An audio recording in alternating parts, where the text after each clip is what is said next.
नमस्कार, मैं हूं संजय शर्मा। आप देख रहे हैं 4 PM न्यूज नेटवर्क। अभय दुबे जी के साथ रोज शो करता हूं और इस शो में हमने आज खास तौर से बात करी कि वो 56 इंच वाले सीने वाले हमारे साहब जो बहुत लाल लाल आंखें दिखाया करते थे, चीन के नए खुलासे ने और भारत सरकार की स्वीकारोक्ति ने बता दिया कि साहब के सीने में थोड़ी सी सिकुड़न आ गई है। चीन जिस तरह से भारत में हस्तक्षेप कर रहा है वो मेरे और आपके लिए खौफनाक तस्वीर पेश करता है। अभय दुबे जी के साथ बातचीत में इस बात की हम तस्दीक से बात करेंगे कि खेल होने वाला क्या है। दिल्ली के चुनाव में मोदी जी केजरीवाल को आपदा बता रहे हैं। पहले भी उन्होंने 2014-15 में कहा था कि ये AK-49, अरविंद केजरीवाल को इन्होंने AK-47 से आगे बढ़ाकर AK-49 कर दिया था और कहा था ये AK-49 है। उस चुनाव में उन्होंने कहा था कि ये अर्बन नक्सल है। इस तरह की व्याख्याएं दी थी और पलट के केजरीवाल ने जो जवाब दिया, क्या है उसकी रणनीति और कांग्रेस कहाँ खड़ी है, इस बात पर अभय द्विवेदी जी से बातचीत की है। अच्छी बातचीत है, सुनिएगा। उससे पहले मैं आपको एक खुशखबरी दूं कि 4 PM ने एक नया प्रयोग किया और पहली बार अरविंद केजरीवाल की पूरी टीम एक साथ 4 PM से बातचीत करने को राजी हुई। बहुत एक्सक्लूसिव बातचीत बहुत जल्दी आपके सामने पेश आ जाएगी। बस एक फोटो देख लीजिए आप। इसमें अरविंद केजरीवाल हैं, आशीष जी हैं, दिल्ली के मुख्यमंत्री मनीष सिसोदिया हैं, सौरभ जी हैं, सत्येंद्र जैन जी हैं। इन सब लोगों के साथ पहली बार 4 PM ने बातचीत की और ये पहला मौका था जब टीम केजरीवाल ने एक साथ किसी चैनल से बात की हो। ना टीवी चैनल, ना यूट्यूब की दुनिया के लोग, पहली बार 4 PM को उन्होंने इसके लिए चुना। ये बहुत जल्दी ये पूरी बातचीत और बिल्कुल ऑफ बीट बातचीत है, आप सुनेंगे तो मजा आएगा, इंतजार करते रहिए। फिलहाल अभय द्विवेदी जी की पास चलते हैं, उनसे बातचीत करते हैं। चैनल को ज्वाइन करना और सब्सक्राइब करना ना भूलें। चलते हैं अभय जी के पास। 4 PM न्यूज नेटवर्क में स्वागत है अभय द्विवेदी जी आपका। एक बड़ी सनसनी सी खबर आई है।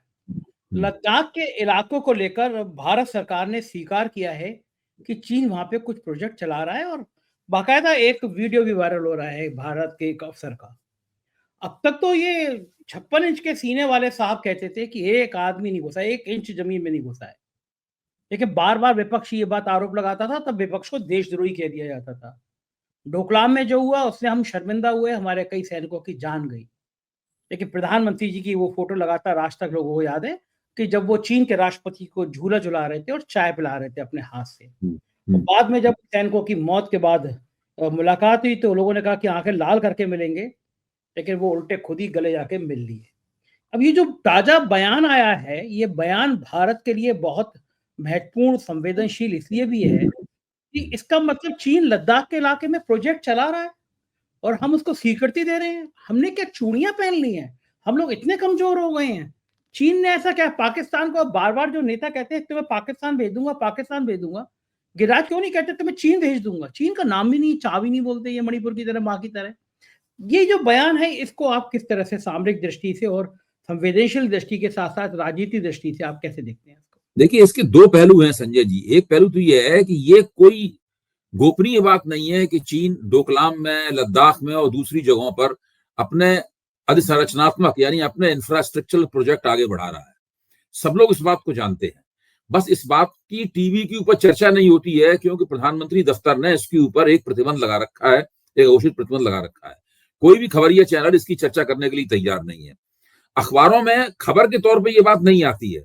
लेकिन अगर आप जो चीन से संबंधित सुरक्षा विशेषज्ञ हैं, रिटायर्ड अफसर हैं, उनके आप लेख पढ़ें तो बारीक हरूफों में इस बात को माना जाता है कि स्थिति बहुत नाजुक है और इसको निपटना आसान नहीं है। यहाँ तक कि थल सेना के बड़े अफसर भी जब इस प्रकार की बात करते हैं उसको भी बिटवीन दी लाइंस पढ़ने की जरूरत है। वहां से भी मालूम पड़ जाता है कि परिस्थिति वास्तव में नाजुक है वहां पर। अच्छा, अब तो सरकार ने एक तरह स्वीकार कर लिया। सरकार ने कहा कि हम भाई इसको स्वीकार करते हैं, ये किसी अनएक्सेप्टेबल है। भाई अनएक्सेप्टेबल क्या है? अनएक्सेप्टेबल क्या है? अगर अगर अगर चीन का किसी तरह की उस जमीन पर दखल नहीं है जिसको भारत अपना कहता रहा है, तो वहां पे वो कौन से प्रोजेक्ट चला रहा है, मतलब क्या क्या कर रहा है चीन? ये बात स्पष्ट रूप से निकल के आनी चाहिए। केवल राहुल गांधी इसके बारे में चर्चा करते, उन्होंने भी चर्चा करना थोड़ी कम कर दी है। लेकिन ये एक हकीकत है कि चीन की जो भारतीय सीमा में दखलंदाजी है वो एक बहुत बड़ी चट्टान है और उस चट्टान के नीचे भारत का हाथ दबा हुआ है। ये उस हाथ को नहीं निकाल सकते। मोदी ने केवल हेडलाइन मैनेजमेंट के जरिए इस चीज को इस चीज की चर्चा नहीं होने दी। और ध्यान दीजिए, इतना महत्वपूर्ण विषय है, संसद में आज तक इस विषय पर चर्चा नहीं हुई। भाई क्या चर्चा में चर्चा हो तो सरकार अपना पक्ष रख सकती है, सरकार कह सकती है कि ये बात है, ये बात नहीं है, लेकिन क्या इस विषय पर संसद में चर्चा भी नहीं होनी चाहिए?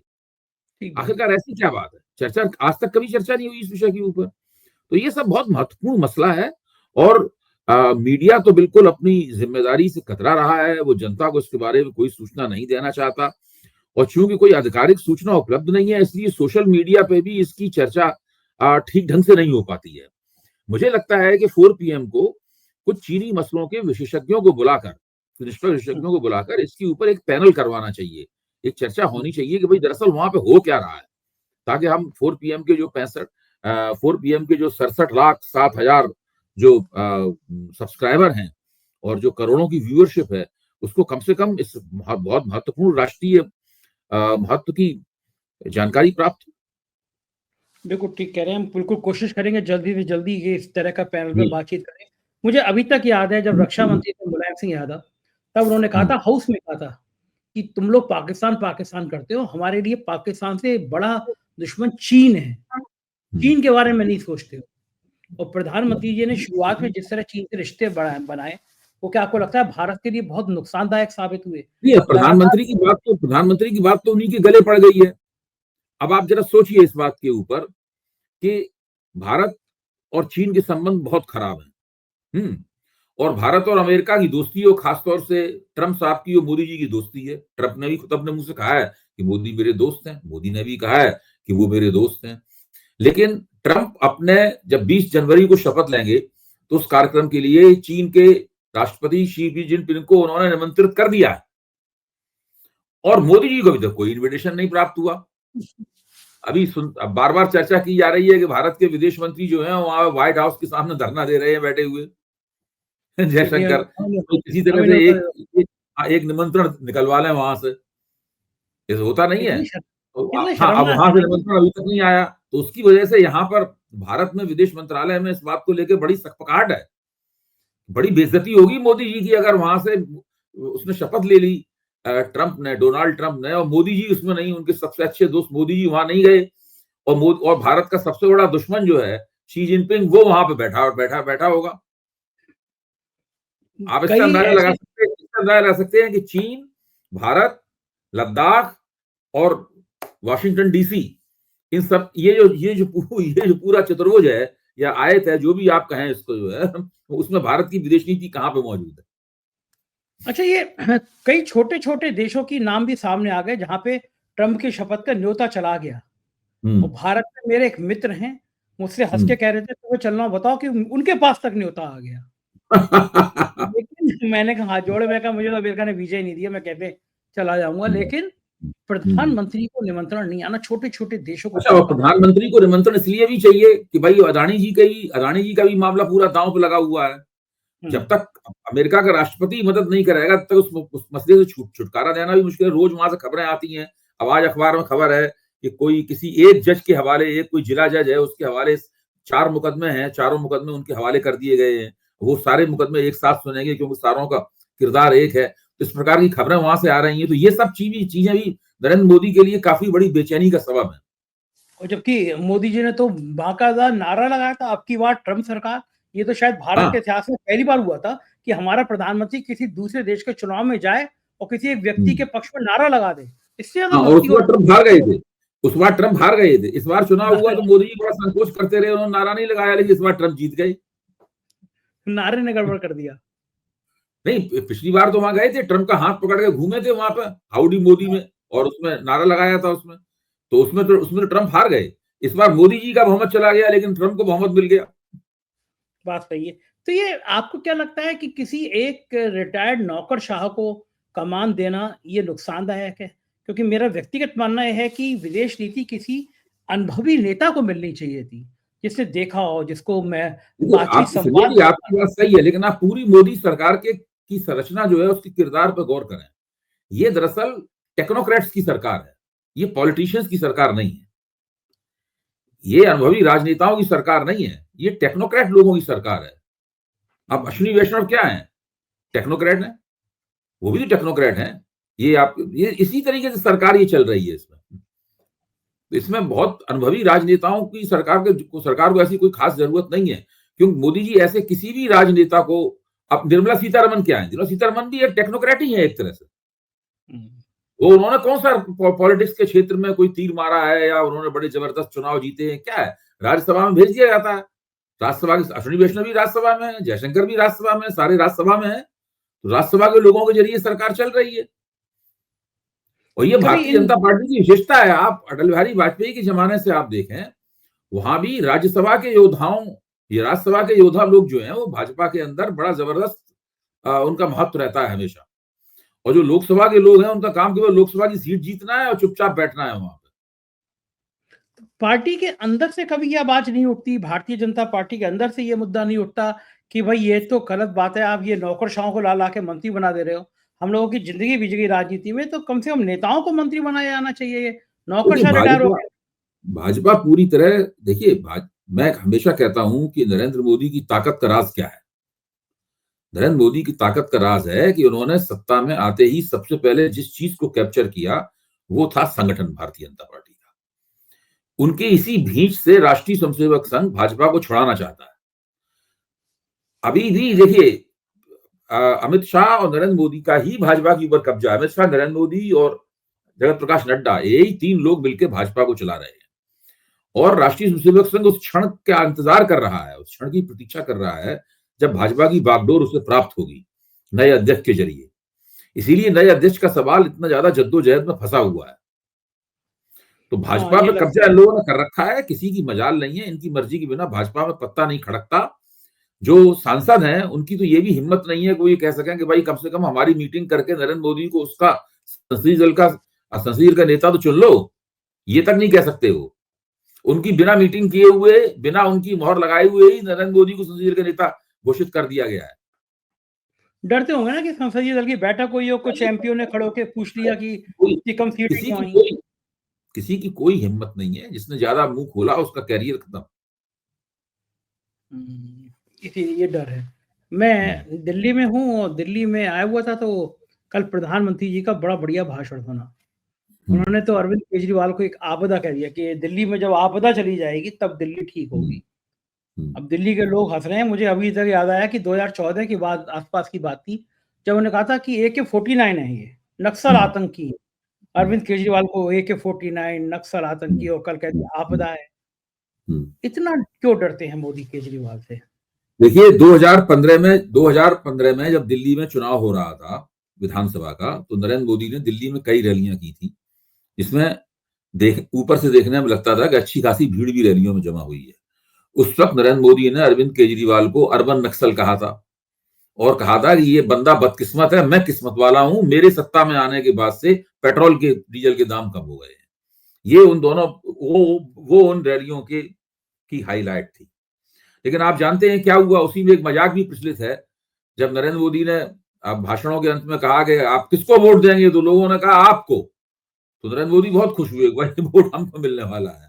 लेकिन वोट AAP को मिला, आपको मिला, और भाजपा की 3 सीटें रह गई।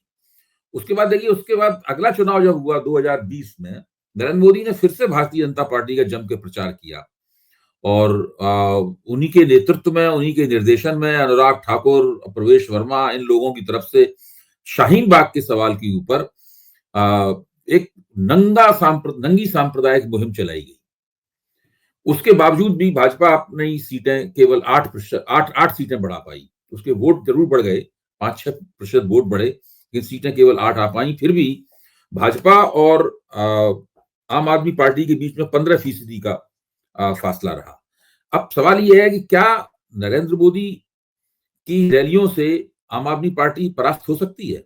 मेरे ख्याल से नहीं हो सकती, क्योंकि कहीं मुझे दिखाई नहीं पड़ रहा है कि भारतीय जनता पार्टी आम आदमी पार्टी से उन वोटों को छीन पा रही है जो वोट आम आदमी पार्टी ने कांग्रेस से भी हासिल किए हैं, और कुछ नए वोट भी उसके अंदर जोड़े।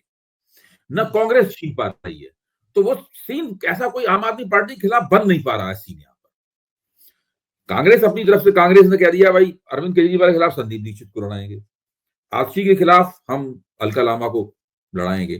तो चेहरों से कुछ नहीं होगा, क्या कांग्रेस दिल्ली में उन वोटों को दोबारा प्राप्त कर पा रही है या उनका एक अंश दोबारा हासिल कर पा रही है जो वोट आम आदमी पार्टी ने उससे ले लिए हैं लंबे अरसे से? ये सबसे बड़ा सवाल है। मुझे तो ऐसा होते हुए कम से कम आज की तारीख में नहीं दिखाई पड़ रहा। हाँ, ये बात सही है कि आम आदमी पार्टी को कई मोर्चों पर संघर्ष करना पड़ रहा है। एक मोर्चा चुनाव आयोग का भी है, जो पिछली बार नहीं करना पड़ा था और उससे पिछली बार भी नहीं करना पड़ा था। चुनाव आयोग का भी है। बड़ी कोशिश करके भारतीय जनता पार्टी चतुराई के साथ में जो वोटिंग डेमोग्राफी है, वोटर लिस्टों में परिवर्तन करने की मुहिम चला रही है। फॉर्म 7 और फॉर्म 6 लगातार बड़े पैमाने पर चुनाव आयोग के पास पहुंच रहे हैं, लेकिन आम आदमी पार्टी सतर्क है। ये लोग रोज सवेरे उठते हैं, आम आदमी पार्टी के नेता सड़कों पर निकल जाते हैं और संजय सिंह वगैरह तो वोटर लिस्ट लेके लोगों को घूम रहे हैं, भाई देखिए आपका नाम काट तो नहीं दिया गया वोटर लिस्ट में से। तो बहुत जम के वो लोग चुनाव आयोग के जरिए जो भारतीय जनता पार्टी रणनीति बना रही है उसकी कैसे काट की जाए, इसकी कोशिश में भी ये लोग लगे हुए हैं। बिल्कुल ठीक कह रहे हैं कि केजरीवाल जी ने मुझे बताया कि उनके इलाके में शायद 10,000 से ज्यादा वोट उनके काटने और कई हजार वोट बढ़ाने की बात हो गई। छोटी सी तो विधानसभा है, अगर 10,000 वोट कट गए, और वो खास तौर से वोट भी टारगेट वो कर रहे हैं जो पूर्वांचल के लोग हैं, जो झुग्गी झोपड़ी के लोग हैं, ये जो माना जा रहा है कि आम आदमी पार्टी है, इनके ये वोट काट दो। तो क्या आपको लगता है कि ये जो स्ट्रेटेजी थी, ये स्ट्रेटेजी हरियाणा और महाराष्ट्र में भी अपनाई गई? और अभय दुबे जी, बड़ी मुझे ताज्जुब की बात एक और पता चली, बहुत अमेरिका में मेरा दोस्त है और बहुत बड़े पद पर है। उसने मुझसे कहा कि आप किसी व्यक्ति से अपने फ़ोन को लेकर लगातार कुछ चीज़ें, फ़ोन बंद भी हो तब भी बात करेंगे, तब भी वो चीज़ें कुछ ना कुछ रिकॉर्ड होती रहती हैं। जिससे आप क्या कर रहे हैं, आपकी सोच क्या है, ये कहीं न कहीं रिकॉर्ड होता रहता है। दूसरा, आप फ़ेसबुक पे हैं, आप ट्विटर पे हैं, आप इंस्टाग्राम पे हैं, तो आपकी सारी आदतें पता चलती हैं। आप क भई आप सेकुलर हैं तो आप लिखेंगे कि ये जो उन्माद हो रहा है, ये मंदिर मस्जिद के नाम पे झगड़ा हो रहा है, बड़ा गलत है। आप अगर उन्मादी हैं तो लिखेंगे कि हिंदू राष्ट्र होना चाहिए, आतंकी हो हैं मुसलमान, इस तरह की बातें लिखना चाहिए। तो आपकी फ़ेसबुक, आपका ट्विटर बता देता है कि आप उन्मादी हैं या देश में सेकुलर हैं। बड़ा आसान है। एक आईटी टीम इन लोगों की चिन्हित करती है कि ये जो सेकुलर हैं, इनके इस मोहल्ले में से वोट कटने हैं। तो कुछ जातियाँ ऐसी हैं, जैसे उत्तर प्रदेश में बड़ा आरोप लगा कि यादव और मुसलमानों के वोट काट दो। बाकी काम सोशल मीडिया कर लेती है कि भैया ये मोदी जी के भक्त नहीं है, इनका नाम कटा दो। तो आपको लगता है कि हरियाणा और महाराष्ट्र में भी ये प्रयोग हुआ? क्योंकि कल मैंने गुरदीप सिंह सप्पल का भी इंटरव्यू किया था। तेजतर्रार इंसान हैं, उन्होंने कहा कि महाराष्ट्र में तो बहुत सारे हमें प्रमाण मिल भी गए हैं, अभी और हम रिसर्च कर रहे हैं। यानी ईवीएम को आप तो मना करते थे कि ईवीएम के झोल को आप नहीं मानते। यानी हम लोग ईवीएम की बात करते रहते थे और असली खेल जो था, वो वोटर लिस्ट में था कि हज़ारों के एक, अगर एक विधानसभा से 5-7 10,000 वोट काट दो किसी के, तो खेल सारा पलट ही जाएगा। इसका मतलब सारा खेल भाजपा जो कर रही थी, तो एकदम तस्वीर गायब हो जा रही थी, वो ये था कि वोटर लिस्ट में मैनिपुलेशन ज़्यादा हो रहा था। देखिए, कांग्रेस ने इस प्रकार की शिकायतें भी की हैं, आपकी बात सही है। लेकिन 2 तरीके हैं इस समस्या से लड़ने के। एक तरीका ये है कि जब घटना घटित हो जाए उसके बाद आप शिकायत लगाइए, अदालत में जाइए और नारा लगाइए कि भाई हमारे साथ नाइंसाफी हुई, चुनाव आयोग की आलोचना कीजिए। एक तो तरीका ये है। कांग्रेस का तरीका ये रहा है। कांग्रेस जब ये सब हो रहा था उस वक्त कांग्रेस इस पे आपत्तियां दर्ज नहीं करा पाई। उस वक्त इन बातों को लेकर कांग्रेस सार्वजनिक जीवन में नहीं आई, उसने प्रेस कॉन्फ्रेंस नहीं की, हंगामा नहीं किया, मीडिया में नहीं गई कांग्रेस। आम आदमी पार्टी क्या कर रही है? इसके विपरीत आम आदमी पार्टी जब ये घटना करने की, जब इस प्रकार की साजिश करने की कोशिश की जा रही है, आम आदमी पार्टी उसी मुकाम पर हस्तक्षेप कर रही है अपना। ये दोनों पार्टियों में फर्क है। आम आदमी पार्टी ने तो बहुत सी कॉन्स्टिट्यूएंसीज के, बहुत से निर्वाचन क्षेत्रों के आंकड़े ही प्रसारित कर दिए हैं कि चुनाव आयोग के पास फॉर्म 6 यानी कितने वोट जोड़ने हैं और फॉर्म 7 यानी कितने वोट काटने हैं, इसके कौन कौन से कितने फॉर्म पहुंचे हैं चुनाव आयोग के पास। और क्या, और वहां चुनाव आयोग के पास जाके आम आदमी पार्टी ने अपनी आपत्तियां भी दर्ज करा दी हैं। अब उन आपत्तियों को नजरअंदाज चुनाव आयोग नहीं कर सकता है। तो वो तो आम आदमी पार्टी स्ट्रीट फाइटिंग कर रही है, वो सड़क पर लड़ाई लड़ रही है। तो सड़क पे, जैसे आप देखिए ना, जैसे ही नरेंद्र मोदी ने अपना भाषण दिया, रैली में पहला भाषण दिया, अशोक विहार में जो उन्होंने गरीब आदमियों के लिए मकान सरकार ने बनाए थे, उनकी चाबियां उन्होंने बांटी, ये सब उन्होंने किया, वैसे ही तुरंत अरविंद केजरीवाल की प्रतिक्रिया भी सामने आ गई। अखबारों ने लीड बनाई, नरेंद्र मोदी के लेक्चर की, लेकिन साथ में अरविंद केजरीवाल की प्रतिक्रिया भी जोड़नी पड़ी। अरविंद केजरीवाल ने साफ कह दिया कि भाजपा के पास ना कोई चेहरा है, ना कोई भाजपा के पास नैरेटिव है, और भाजपा विनाश का सामना कर रही है दिल्ली में, तीसरी बार बर्बाद होने जा रही है। तो अब देखिए ना कि वो मोदी वर्सेस मोदी बनाम केजरीवाल करने की जो भाजपा की तरफ से कोशिश की जा रही है, अरविंद केजरीवाल को उसमें कोई आपत्ति नहीं है। हमारे दूसरे पिछला चुनाव भी इसी अंदाज में लड़ा गया था। उससे पिछले चुनाव में जरूर चुनाव से कुछ पहले किरण बेदी को मुख्यमंत्री पद के चेहरे के तौर पर उतारा गया था, लेकिन वो भाजपा के लिए उल्टा दांव बैठा। किरण बेदी खुद भी अपना चुनाव हार गई और उस चक्कर में हर्षवर्धन की राजनीतिक कैरियर की भी बलि चढ़ गई, और किरण बेदी तो खत्म ही हो गई, अब तो वो उपराज्यपाल बनी हुई है। तो मैं बात ही कहना चाहता हूं कि आम आदमी पार्टी दिल्ली में जिस तरह चुनाव लड़ रही है, उसी से भाजपा चौंकती है ना कि ये कुछ खास तरह का प्रतिद्वंदी है। ये एक ऐसी राजनीतिक पार्टी है जो मेरे अपने लहजे में ही मुझसे संवाद करती है, तुर्की बतुर्की जवाब देती है। अगर हम एक चाल चलते हैं तो वो दो चाल चलती है। अभय जी, मैं थोड़ा व्यापक दृष्टि से आपसे समझना चाहूंगा जो आपने बात कही उसी संदर्भ में। आम आदमी पार्टी ने जिस समय वोटर लिस्ट में ये हेराफेरी की जा रही थी, उसी समय पकड़ लिया, चुनाव से पहले हल्ला काट दिया। जाहिर है कि वो अब असंभव है कि हो जाए। कांग्रेस आम आदमी पार्टी से कहीं बड़ी पार्टी है, कहीं बड़ा संगठन है, कहीं ज्यादा पैसा है। मैंने केजरीवाल से भी पूछा ये बात, मैंने कहा ये आपके अंदर जो लोग कहते हैं दिमाग जो है ना वो 50 ग्राम ज्यादा होता है, तो आपके अंदर ये 50 ग्राम दिमाग ज्यादा है कि जो कांग्रेस नहीं पकड़ पाती वो आप पकड़ लेते हो। तो कारण क्या है कि कहाँ कांग्रेस चुक रही? केजरीवाल की टीम ने तुरंत पकड़ लिया, दस्तावेज आया सामने। कांग्रेस ही हरियाणा महाराष्ट्र में क्यों चूक गई कि वहां पे वोटर लिस्ट चेक ही नहीं की? क्या ओवर कॉन्फिडेंस में आ गई थी कि हमारी तो लहर है, या कांग्रेस के संगठन पे भी कुछ कमी ऐसी रह गई जिसको ठीक करना बहुत जरूरी हो गया है? देखिए, हरियाणा में और महाराष्ट्र में तो साफ तौर पे मेरा मानना है कि कांग्रेस अभी भी लोकसभा चुनाव में जो उसे एक छोटी मोटी कामयाबी हासिल हुई, उसकी सीटें दोगुनी हो गई, आम आदमी वो भाजपा ने बहुमत खो दिया, तो वो जो कामयाबी मिली, उस कामयाबी की खुमार से कांग्रेस उस वक्त तक उबर नहीं पाई थी। अब ये दो बड़े चुनाव हार जाने के बाद शायद कांग्रेस उस खुमार से उभरेगी। तो आप देखिए ना, राहुल गांधी की पूरी गतिविधियों को देखिए, कांग्रेसियों की पूरी गतिविधियों को देखिए, वो मान के चल रहे थे कि यहाँ की जनता भाजपा के खिलाफ है, और ये इसने अभी लोकसभा चुनाव में हमें जबरदस्त जीत दिलाई है, और ये विधानसभा चुनाव में भी ये जीत हमें प्लेट पर रख के मिल जाएगी। तो कांग्रेस के अंदर से लोग कह रहे हैं कि ये दोनों चुनाव बहुत गंभीरता पूर्वक, बहुत योजना बनाकर, सारी चीजें दांव पे लगाकर, हर पहलू को देखकर लड़े नहीं गए कांग्रेस की तरफ से। कांग्रेस मान के चल रही थी ज्यादा कुछ करना नहीं है, इस चुनाव की बागडोर भूपेंद्र सिंह हुड्डा को दे दो, वो जिता देंगे, और महाराष्ट्र में तो इतनी जबरदस्त जीत हमने हासिल की है, वो बना बनाया तैयार रखा हुआ है सब मामला हमारे लिए। तो कांग्रेस ने तो चुनाव ठीक से लड़ा ही नहीं। तो जब हरियाणा का चुनाव हार गए तो अरविंद केजरीवाल का वक्तव्य याद है क्या क्या था? उन्होंने कहा भाई चुनाव को गंभीरता से लेना चाहिए, और केवल कोई टेकन फॉर ग्रांटेड नहीं लेना चाहिए चुनाव को कि भाई तो अब हमारी जेब में ही पड़ा हुआ है। बात बिल्कुल ठीक है, लेना चाहिए। भाई ये वो व्यक्ति कह रहा है जो भारतीय जनता पार्टी से 15% वोटों से आगे है। सही बात है। कितना फर्क है दोनों के बीच में? मतलब आम आदमी पार्टी भाजपा को, आम आदमी पार्टी को तो 50% से ऊपर वोट मिले थे, और कांग्रेस और भाजपा को 35-36% के आसपास वोट मिले। तो 15% वोटों से जो आगे है वो टेकन फॉर ग्रांटेड नहीं ले रहा है, वो एक एक चीज की जांच कर रहा है, कहाँ पे क्या कमी है, यहाँ पे पेच कसा जाए, ये चीज ढीली है इसको ठीक किया जाए, ये चाल हमारे खिलाफ खेली जा रही है इसकी काट की जाए, वो तो इस काम में लगा हुआ है। और कांग्रेसी बैठे हुए हाथ में हाथ रखे हुए कि लोकसभा चुनाव में फायदा हुआ है, वो फायदा सीधे सीधे उसका अनुवाद विधानसभा चुनाव में भी हो जाएगा। ऐसा नहीं होता है राजनीति में। भाजपा भी ऐसा नहीं करती है। भाजपा भी, जब देखिए लोकसभा चुनाव में भाजपा अति आत्मविश्वास की शिकार थी, उसका नुकसान हुआ उसे।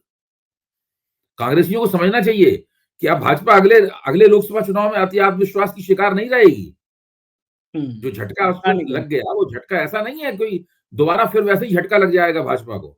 उसको दोबारा भाजपा को झटका पहुंचाने के लिए कांग्रेस को अतिरिक्त तैयारी करनी पड़ेगी, मेहनत करनी पड़ेगी। ठीक बात। हाँ, हर जगह आप संविधान की किताब दिखा के नहीं काम चला सकते, मतलब कुछ और भी करना पड़ेगा आपको। ओबीसी वोटों को पटाना पड़ेगा, दलित वोटों को पटाना पड़ेगा। हरियाणा में ओबीसी वोट पटाने की कोशिश कहाँ की गई, महाराष्ट्र में कहाँ की गई, जबकि भाजपा लगातार कर रही थी। भाजपा ने हरियाणा में भी ओबीसी वोटों पर काम किया और महाराष्ट्र में भी ओबीसी वोटों पर काम किया। लेकिन ये दिल्ली में कोई जीते कोई हारे, एक बड़ा नुकसान कांग्रेस का ये हो सकता है कि इंडिया गठबंधन का ताना बाना बिखरता हुआ नजर आ रहा। जिस तरह से कांग्रेस हमलावर है अरविंद केजरीवाल के ऊपर, सारे नेता अब जाने कितने कितने भाजपा से भी आगे बढ़कर आरोप लगा रहे हैं। केजरीवाल तो कह रहे हैं कांग्रेस और बीजेपी एक हो गई है। इंडिया तो गठबंधन के जो केजरीवाल सहयोगी यही कह रहे हैं। अब देखो नीरजा चौधरी कितनी वरिष्ठ पत्रकार हैं, आशुतोष हैं, नीरजा चौधरी हैं, और भी कई पत्रकार हैं जो न वो आम आदमी पार्टी के पारंपरिक समर्थक हैं न कांग्रेस के। तो सब लोग ये कह रहे हैं कि आम आदमी के कांग्रेस के पंजाब के नेताओं ने और दिल्ली के नेताओं ने, ऐसा लगता है कि कांग्रेस आला कमान को समझा दिया है कि दिल्ली में आम आदमी पार्टी का हारना जरूरी है, भले ही इसका फायदा भाजपा को हो और भाजपा चुनाव जीत जाए। दिल्ली में आम आदमी पार्टी हार जाएगी, इसका जो न्यूक्लियस है, इसका जो केंद्रक है वो कमजोर हो जाएगा। हेडक्वार्टर भाजपा का वो आम आदमी पार्टी का कमजोर हो जाएगा, तब हम पंजाब में अपनी वापसी कर सकेंगे। तो दिल्ली में आम आदमी पार्टी को चुनाव हराकर कांग्रेस ये ख्वाब देख रही है कि पंजाब में वो अपनी वापसी कर लेगी। मुझे नहीं पता कहां तक ये बात सही है, लेकिन जो कांग्रेसियों का जो आचरण है दिल्ली में, उससे इसकी तरफ जरूर संकेत मिलता है। अच्छा, लेकिन एक नुकसान ये हो जाएगा कि जो सहयोगी इंडिया गठबंधन के लोग हैं, जैसे अखिलेश यादव हैं, ममता बनर्जी हैं, ये सब तो सब केजरीवाल पे के बुरा साथ सब, नहीं सब पे बुरा असर पड़ेगा। देखिए, ये वो पहले से केजरीवाल के साथ है। अखिलेश यादव ने तो यहाँ पे आके कह ही दिया है कि हम भाई आपके साथ हैं, हम आपको चुनाव नहीं, हमें आप उम्मीदवार नहीं खड़ा कर रहे, हम आपके साथ हैं। हालांकि तेजस्वी ने उम्मीदवार खड़ा करने से अभी तक इनकार नहीं किया है, लेकिन तेजस्वी क्यों यहाँ पे उम्मीदवार खड़ा कर रहे? पिछली बार खड़ा किया था राष्ट्रीय जनता दल ने उम्मीदवार, यहाँ पे कोई नतीजा नहीं निकला उसका। सब लोग जानते हैं कि यहाँ ये चुनाव आम आदमी पार्टी और भाजपा के बीच में होने वाला है।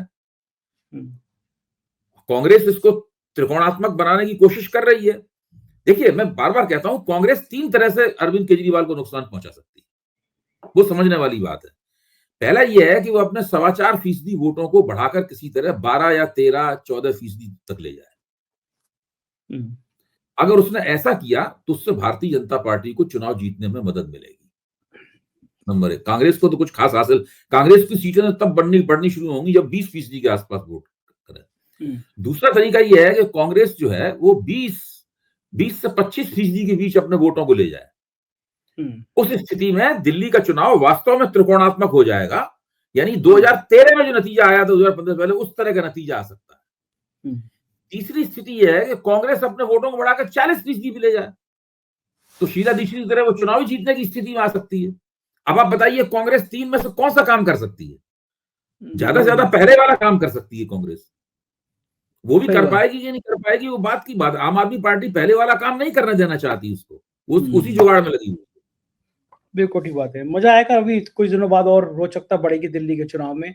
बहुत बहुत शुक्रिया अभय जी, आपने समय दिया। Thank you sir. तो ये अभय दुबे जी, और मुझको यकीन है ये बातचीत आपको हर बार की तरह पसंद आई होगी। अपनी राय, अपने कमेंट जरूर बताइएगा। शुक्रिया, थैंक यू।